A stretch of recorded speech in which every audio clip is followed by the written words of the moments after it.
তবে হিংসার রাজনীতির অবসান অবশ্যই চাই, প্রতিশোধের রাজনীতির অবসান চাই। অনেকে বলেছেন আপনারা মাফ করে দিচ্ছেন কেন, তাহলে যারা পারপিট্রেটর তারা তো তাদের পাওনাটা পেল না। আপনি কোনটা চাচ্ছেন মানুষের জন্য? আপনি কি তার ধ্বংস চাচ্ছেন না তার সংশোধন চাচ্ছেন? যদি ধ্বংস চান তাকে নিয়ে যান যেখানে ইচ্ছা, আপনি টেনে নিয়ে যান। আর তার যদি আপনি সংশোধন চান এবং একটা সংশোধিত হাত হিসাবে তিনিও সমাজে কোনো অবদান রাখুন, সেটা যদি চান, তাহলে তাকে সংশোধনের জন্য জায়গাটা তৈরি করে দিতে হবে। ওই জায়গায় হিংসার কোনো জায়গা নেই, এখানে উদারতার প্রশ্ন।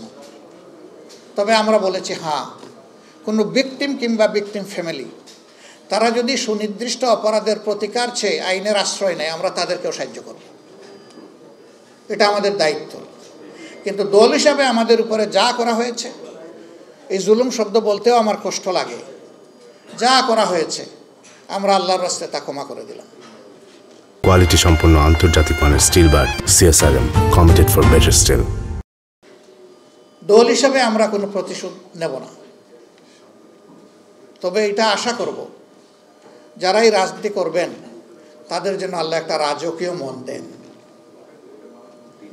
তারা যেন জটিল এবং সংকীর্ণ মনা না হন, তারা যেন একছোখা না হন, তারা যেন তুষামোদকারীদের পাল্লায় পড়ে জনগণকে ভুলে না যান, তারা যেন জনগণের খাদেম হন, তারা যেন জনগণের মালিক না হন। এই মানসিকতা নিয়ে যেন রাজনীতিতে সবাই আগায় আসে। আদর্শ ডেমোক্রেসির বিউটি হচ্ছে যার যার আদর্শ মেলে ধরবে, জনগণ এখান থেকে চুজ অ্যান্ড পিক করবে, পছন্দ করবে, গ্রহণ করবে। কারো উপর কোনো কিছু চাপিয়ে দেওয়া যাবে না।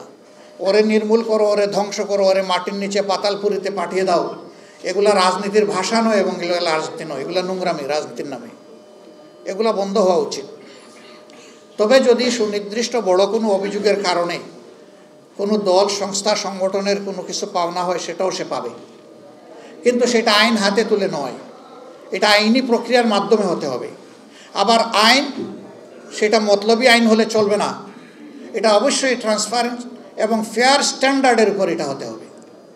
তাহলে জাস্টিস সেখানে এস্টাবলিশ হবে, ন্যায় বিচার যেখানে থাকে সমাজ সেখানে গর্বিত সমাজ হয়। আমরা ন্যায় বিচার ভিত্তিক একটা গর্বিত সমাজ গড়তে চাই। এক ভাই বলেছেন, সম্ভবত কি বাড়ি নামটা ওনার,